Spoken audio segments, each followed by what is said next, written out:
Hello, good morning, जोहार। मैं पूनम और आप देख रहे हैं 24 झारखंड न्यूज। चलिए जानते हैं आज की 25 मुख्य बड़ी खबरों को। झारखंड में सिपाही भर्ती के नियमों में जल्द हो सकते हैं बदलाव। झारखंड सरकार राज्य में होने वाली सभी तरह की सिपाही भर्ती के लिए एक नई और एक समान नियमावली बनाने पर काम कर रही है। इस नई नियमावली को बनाने के लिए सरकार अन्य राज्यों जैसे पंजाब, मध्य प्रदेश, छत्तीसगढ़ और बिहार की मौजूदा नियमावली का अध्ययन कर रही है। सबसे बड़ा बदलाव दौड़ की दूरी और समय में कमी हो सकती है। अभी झारखंड में सिपाही भर्ती के लिए दौड़ की दूरी अन्य राज्यों के मुकाबले ज्यादा है। इसके अलावा शारीरिक दक्षता परीक्षा में भी बदलाव किए जा सकते हैं। इसमें सेना और राज्य पुलिस की शारीरिक दक्षता परीक्षा के नियमों को आधार बनाया जा सकता है। नई नियमावली बनाते समय राज्य की पुरानी नियमावली का भी अध्ययन किया जा रहा है ताकि किसी भी महत्वपूर्ण बिंदु को छोड़ा न जाए। नई नियमावली का मकसद सभी अभ्यर्थियों को समान अवसर देना है। नई नियमावली से भर्ती प्रक्रिया को आसान बनाया जा सकेगा। अन्य राज्यों की नियमावली का अध्ययन करके झारखंड की नियमावली को अन्य राज्यों के साथ तालमेल बिठाया जा सकेगा। दौड़ की दूरी और समय में कमी होने से अधिक अभ्यर्थी भर्ती परीक्षा में शामिल हो पाएंगे। झारखंड में नियुक्ति का खुलेगा पिटारा, महिलाओं को मिलेगा आरक्षण। राज्यपाल के अभिभाषण में घोषणाओं की बहार। विधानसभा के विशेष सत्र के तीसरे दिन राज्यपाल संतोष कुमार गंगवार ने अपने अभिभाषण के जरिए राज्य सरकार की ओर से कई बड़ी घोषणाएं की हैं। साथ ही उन्होंने इस बात पर भी जोर दिया कि केंद्र और राज्य के परस्पर सहयोग से ही राज्य की जनता का चहुमुखी विकास संभव है। उन्होंने स्पष्ट किया कि सरकार राज्य में 60,000 पदों पर शिक्षकों, 15,000 पदों पर प्रधानाध्यापकों, अलग अलग कार्यालयों के लिए 2,500 क्लर्क के अलावा 10,000 पुलिसकर्मियों की नियुक्तियां की जाएगी। इसके अलावा 10,000 भाषा शिक्षकों की नियुक्ति होगी। उन्होंने यह भी कहा कि केंद्र सरकार और उनकी कंपनियों के पास बकाया 1,36,000 करोड़ वापस लाने के लिए उनकी सरकार कानून का सहारा लेगी।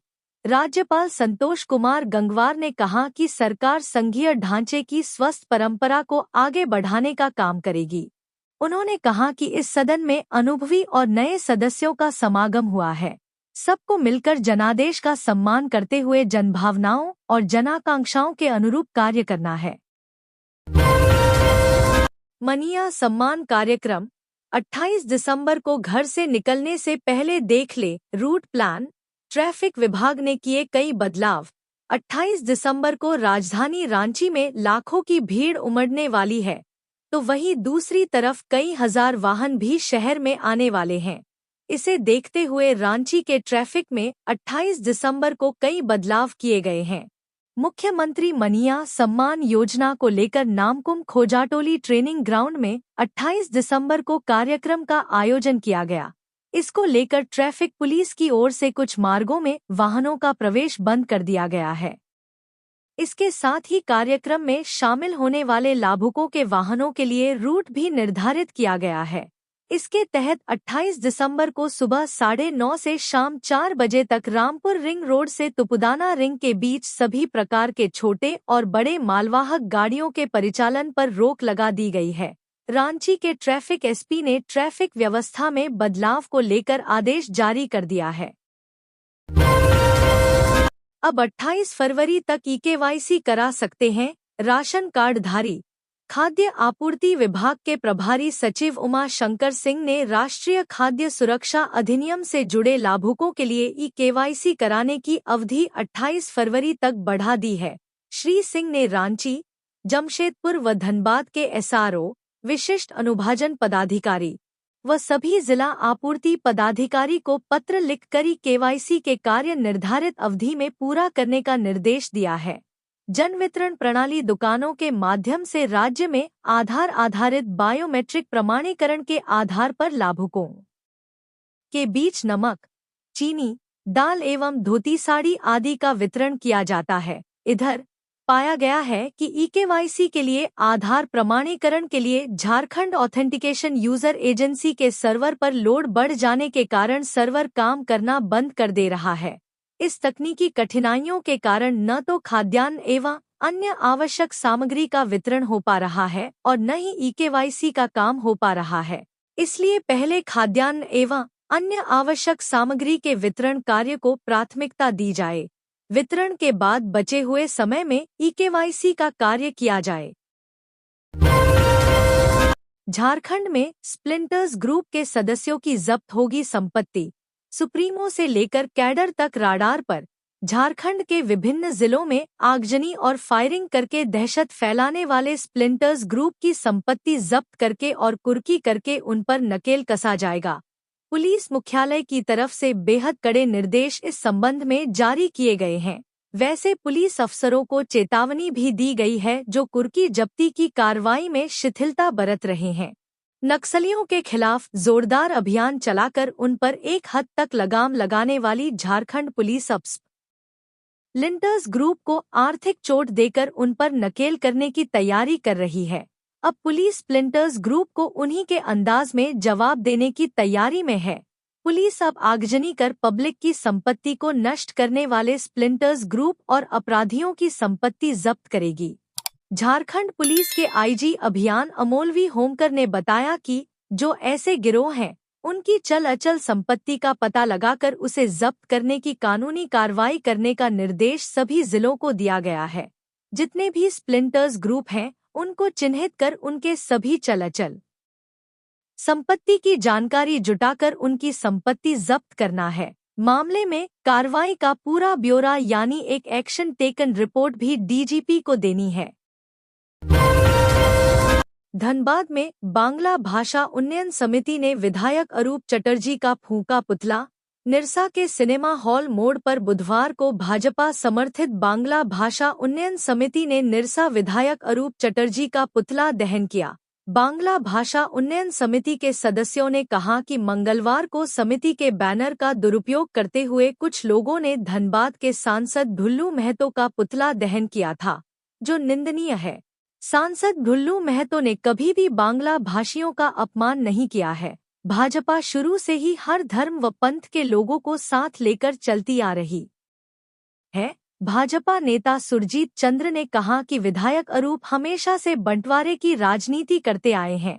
युवाओं को बरगलाकर चल रहे विकास कार्यों का विरोध करना व अपना कमीशन सेट करना उनका काम रहा है। गोपीनाथपुर कोलियरी में धरना के पीछे उनका उद्देश्य कमीशन सेट करना और कोलियरी में अपना वर्चस्व कायम करना है। भाजपा हमेशा से ऐसे सामाजिक तत्वों का विरोध करती आई है और करती रहेगी।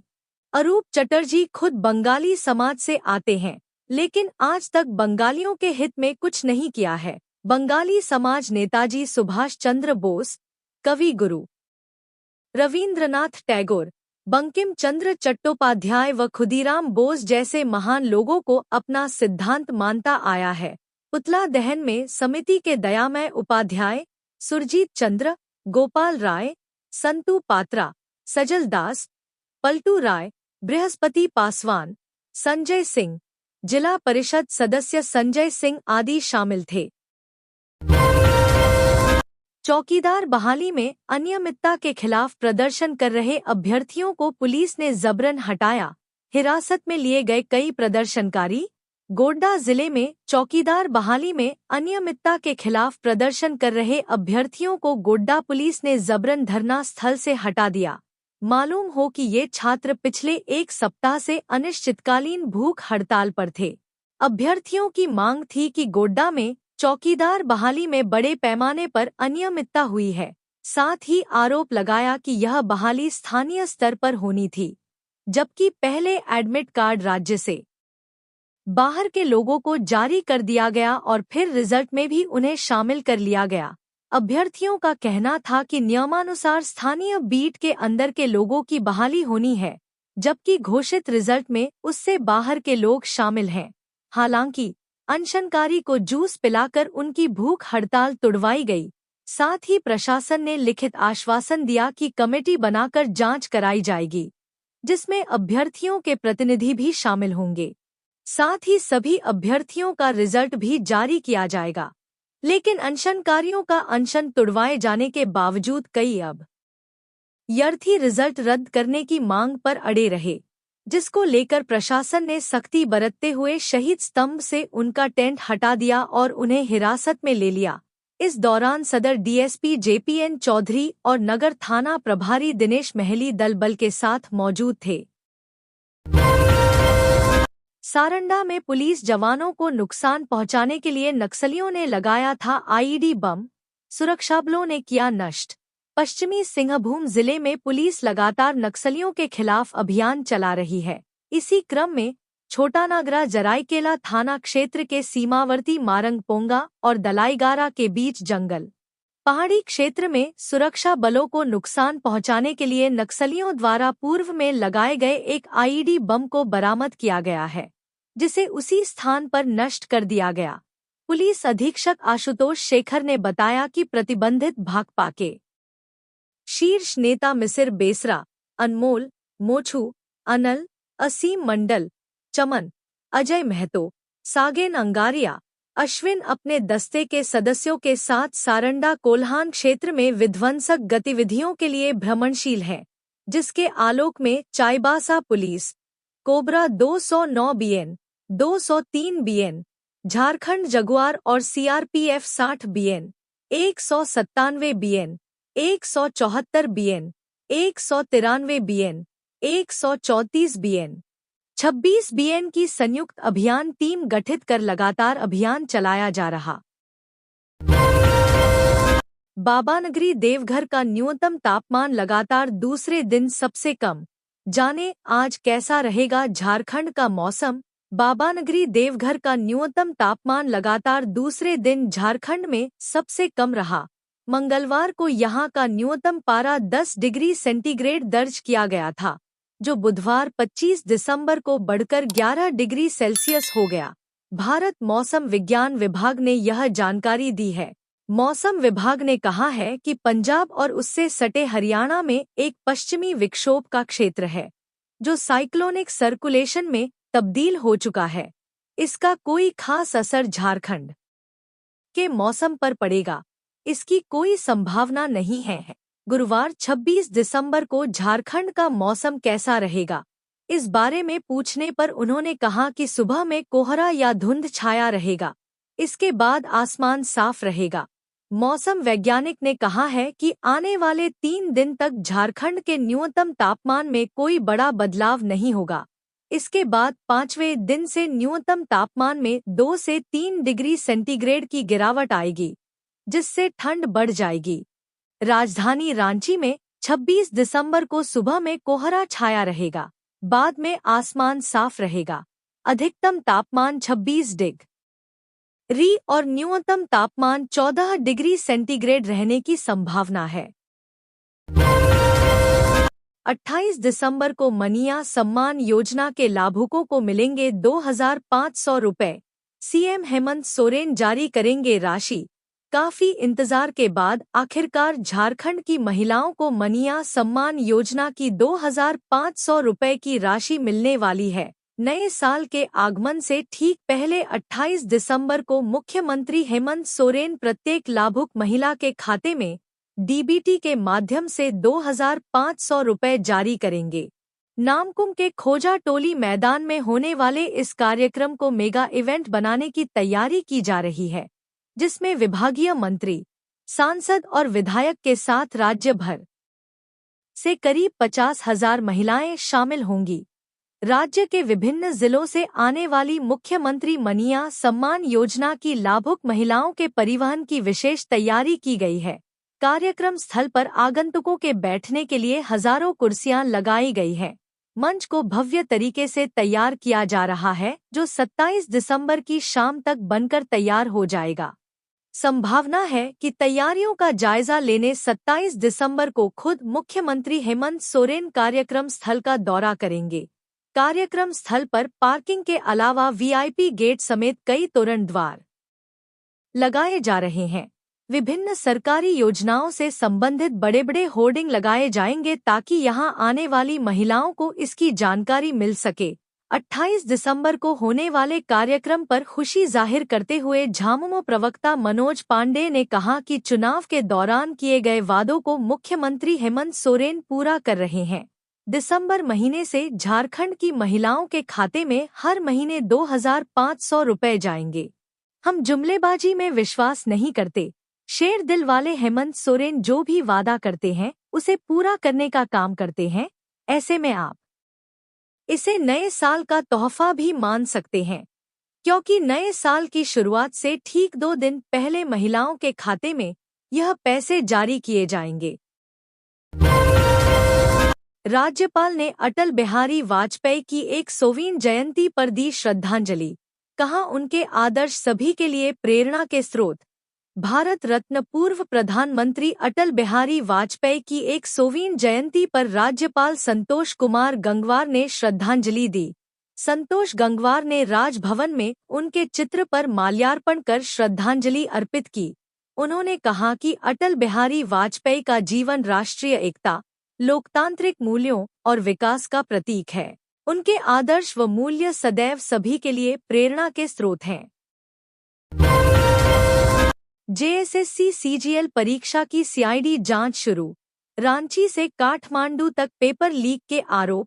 बड़े वर्ग के अभ्यर्थियों को पहुंचाना था लाभ। जेएसएससी सीजीएल परीक्षा की सीआईडी जांच शुरू कर दी गई है। इस जांच का आधार रातू थाने में हजारीबाग निवासी राजेश प्रसाद की शिकायत पर दर्ज प्राथमिकी है। दर्ज प्राथमिकी में कई तरह के आरोप लगाए गए हैं, वहीं कई अहम जानकारियां दी गई है, जिसमें शिकायतकर्ता ने बताया है कि जेएसएससी कार्यालय के सामने 26 सितंबर को कुछ छात्रों के बीच चर्चा हो रही थी, जहां कहा जा रहा था कि परीक्षा तिथि से 2-3 दिन पूर्व आसनसोल के किसी होटल और नियामतपुर के एक विवाह भवन में छात्रों को इकट्ठा कर प्रश्न और उनके उत्तर बता दिए गए हैं। इसी तरह मुजफ्फरपुर, रांची, मांडू, दिल्ली और काठमांडू में भी प्रश्न पत्र लीक किए गए। आरोप है कि एक बड़े वर्ग के अभ्यर्थियों को परीक्षा के लिए प्रश्न पत्र उपलब्ध कराकर तैयारी कराई गई, उन्हें ही लाभ पहुंचाना था। रातू में दर्ज प्राथमिकी में 3 घटनाओं का जिक्र किया गया है। इन तीनों घटनाओं की मोबाइल से तस्वीर व वीडियो बनाने वाले अभ्यर्थियों से अब सीआईडी की टीम पूछताछ करेगी, ताकि अनुसंधान आगे बढ़े। हजारीबाग निवासी वादी राजेश प्रसाद की ओर से दर्ज प्राथमिकी में बताया गया है कि 21 व 22 सितंबर को राज्य के सभी जिलों में 3 पालियों में परीक्षा का आयोजन किया गया था। पहली पाली में सामान्य ज्ञान पेपर 3, दूसरी पाली में जनजातीय एवं क्षेत्रीय भाषा पेपर 2 और तृतीय पाली में भाषा ज्ञान पेपर 1 की परीक्षा आयोजित की गई। मंत्री इरफान अंसारी का टूटा दिल, अब मीडिया में नहीं देंगे कोई बयान। कहा हेमंत सोरेन से अलग नहीं रह सकता। अपनी बयानबाजियों के कारण हमेशा मीडिया की सुर्खियों में रहने वाले मंत्री इरफान अंसारी का दिल टूट गया है। दरअसल वह अब मीडिया के सामने किसी तरह का बयान नहीं देंगे, ऐसा उन्होंने खुद कहा है। उन्होंने एक सोशल मीडिया पोस्ट में कहा है कि मैंने मीडिया से दूर रहने का फैसला कर लिया हूँ। मुझे मेरे राहुल गांधी जी और हेमंत सोरेन जी, गुलाम अहमद मीर साहब से कोई अलग नहीं कर सकता। मैंने पहले भी इनका नाम रोशन किया है और आगे भी नाम रोशन करता रहूंगा। इन लोगों ने मुझे जिस पद पर बैठाया है, उनको तहे दिल से धन्यवाद देता हूँ। काम करके सबका दिल जीत लूंगा। इस पद पर हर पल कांटे ही कांटे हैं। संभल कर चलना मेरी जवाबदेही है और मुझे संभाल कर रखना आपकी जवाबदेही। उन्होंने एक संदेश जारी करते हुए लिखा है कि इस तरह के लोग मौका देखते ही आपको नुकसान पहुंचाते हैं, साथ ही आपकी योजनाओं को असफल करने के प्रयास में जुटे रहते हैं, अच्छी छवि को साजिश के तहत हानि पहुंचाते हैं। इसलिए चेहरा देखकर बात करने वालों से सचेत रहना चाहिए। ऐसे लोग अपने स्वार्थ को पूरा करने के लिए कुछ भी कर सकते हैं, इनका विश्वास नहीं करना चाहिए। इस स्वभाव के व्यक्ति अपने स्वार्थ के लिए आपको हानि पहुंचाते हैं। निष्पक्ष चुनाव के नाम पर किसी को हिरासत में नहीं ले सकते। झारखंड हाईकोर्ट ने एक याचिका पर सुनवाई करते हुए कहा है कि किसी व्यक्ति को इस आधार पर हिरासत में नहीं लिया जा सकता कि विधानसभा चुनाव के समुचित संचालन के लिए ऐसा करना आवश्यक है।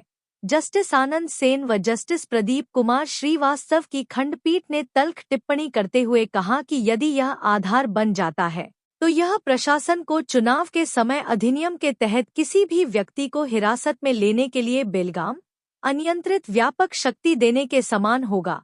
यह नागरिकों की स्वतंत्रता के साथ खिलवाड़ करने के अलावा और कुछ नहीं होगा।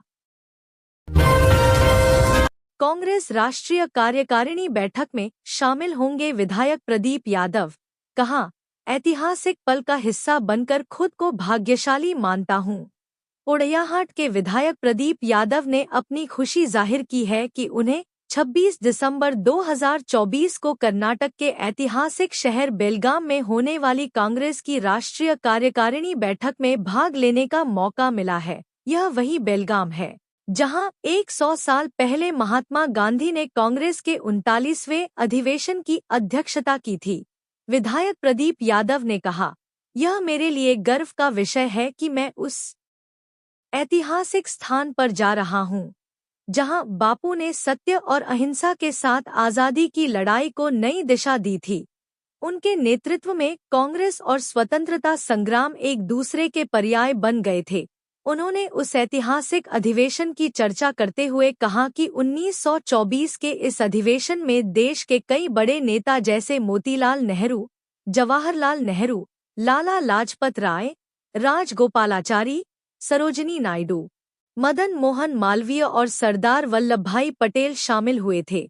इस अधिवेशन ने आजादी की लड़ाई को नई ऊर्जा दी थी।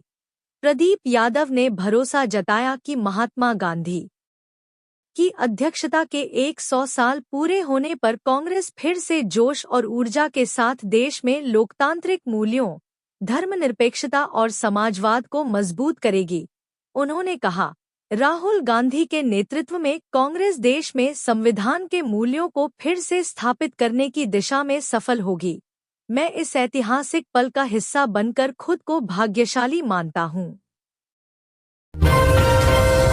जेएसई 10वीं, 9वीं, 8वीं बोर्ड के स्टूडेंट्स ध्यान दें। अब तक नहीं किया परीक्षा के लिए आवेदन तो इस तारीख तक करें अप्लाई। अगर आपने भी मैट्रिक, 8वीं, 9वीं बोर्ड के लिए आवेदन नहीं किया है तो जल्द कर लें, क्योंकि झारखंड एकेडमिक काउंसिल ने का आवेदन भरने की तारीख बढ़ा दी है। इसे लेकर आयोग ने नोटिफिकेशन भी जारी कर दिया है। इसके मुताबिक बिना विलंब शुल्क के साथ 26 दिसंबर तक आवेदन कर सकते हैं। वहीं विलंब शुल्क के साथ 27 से 31 दिसंबर के फॉर्म जमा करने की तारीख है। अगर आप 8वीं कक्षा के छात्र हैं तो लेकिन आपने अब तक आवेदन नहीं किया है तो 28 दिसंबर फॉर्म जमा कर लें, क्योंकि इसके बाद आयोग दूसरा मौका नहीं देगा।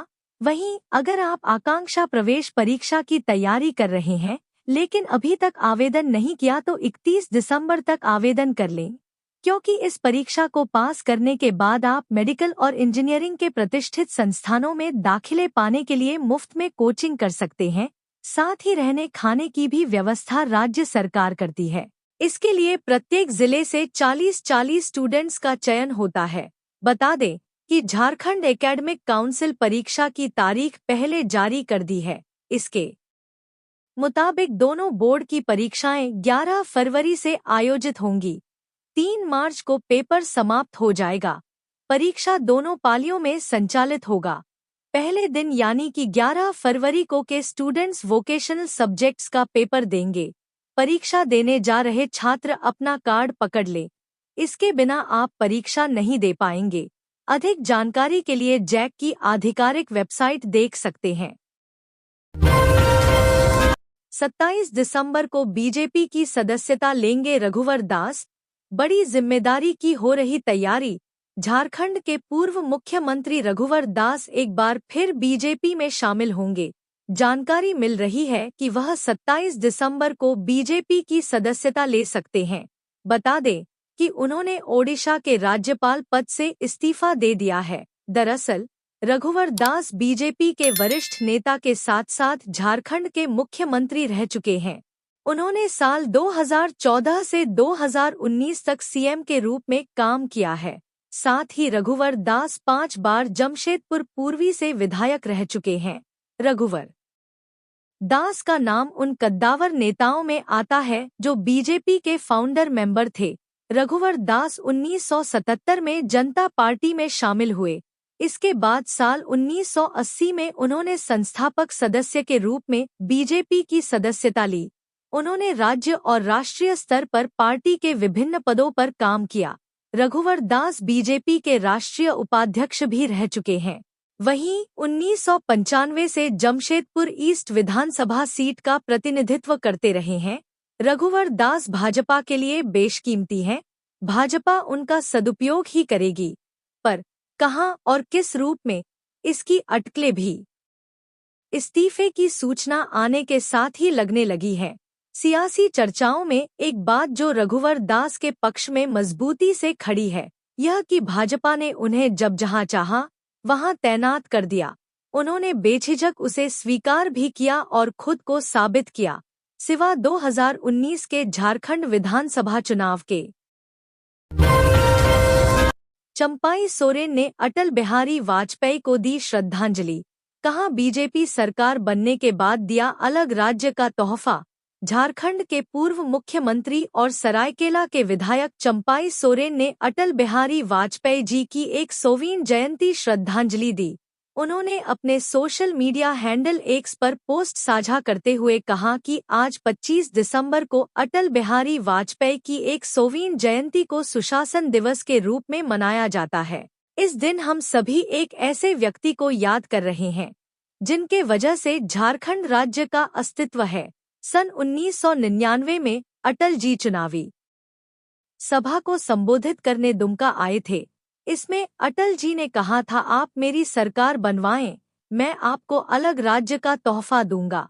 भाजपा की सरकार बनने के बाद अटल बिहारी वाजपेयी जी ने झारखंड की जनता के कई दशक पुराने आंदोलन को सम्मान दिया। आगे उन्होंने कहा कि बिहार की तत्कालीन राष्ट्रीय जनता दल सरकार के विरोध के बावजूद 15 नवंबर 2000 को अटल बिहारी वाजपेयी ने झारखंड को अलग राज्य बना दिया। उनसे पहले की कांग्रेस की सरकारों के रवैये को देखते हुए यह कहा जा सकता है कि अगर अटल जी के नेतृत्व वाली भाजपा सरकार नहीं होती तो शायद हमें इस राज्य के लिए कई वर्षों या फिर दशकों का इंतजार तथा संघर्ष करना पड़ता। शायद उस बीच कितने लोगों को बलिदान भी देना पड़ता। केंद्रीय सूचना एवं प्रसारण राज्य मंत्री डॉक्टर एल मुरुगन ने किया रेल टनल का निरीक्षण। ग्रामीणों ने सौंपा मांग पत्र। केंद्रीय सूचना एवं प्रसारण राज्य मंत्री एल मुरुगन ने बुधवार को पूर्व मध्य रेलवे के गढ़वा रोड सोन नगर रेलखंड के मोहम्मदगंज भीम चूल्हा के समीप 3rd लाइन के निर्माणाधीन टनल का निरीक्षण किया। इस दौरान मंत्री ने मोहम्मदगंज रेलवे स्टेशन परिसर पर अधिकारियों से स्टेशन की सुविधाओं पर विस्तार से जानकारी ली। उन्होंने ट्रेन के आवागमन सहित अन्य कई बिंदुओं पर भी चर्चा की। साथ ही अधिकारियों को कई दिशा निर्देश दिए। भगवान Birsa Munda trophy open national taekwondo championship कल से झारखंड ताइक्वांडो संघ के द्वारा भारतीय ताइक्वांडो संघ के तत्वावधान में तृतीय भगवान Birsa Munda trophy open national taekwondo प्रतियोगिता का आयोजन खेलगांव में 27 दिसंबर से किया जा रहा है। 29 तक चलने वाली इस प्रतियोगिता में पूरे देश से लगभग 1500 खिलाड़ी, कोच, रेफरी व अभिभावक भाग लेंगे। झारखंड ताइक्वांडो संघ लगातार तीसरी बार भगवान बिरसा मुंडा के नाम पर राष्ट्रीय स्तर की प्रतियोगिता का आयोजन कर रहा है। इस प्रतियोगिता के आयोजन सचिव मिथिलेश कुमार सिंह और चेयरमैन संजय शर्मा हैं। इस संबंध में बुधवार को संघ के पदाधिकारियों ने बैठक भी की। तो ये थी आज की झारखंड की टॉप बड़ी खबरें। इसी तरह झारखंड की हर छोटी सी बड़ी खबर देखने के लिए आप हमारे चैनल 24 झारखंड न्यूज को सब्सक्राइब करके बेल आइकन प्रेस कर ले, जिससे झारखंड की हर छोटी सी बड़ी खबर की अपडेट आप तक पहुंचता रहे। तो आज के लिए बस इतना ही। हमें दीजिए इजाजत, फिर मिलते हैं नेक्स्ट न्यूज में।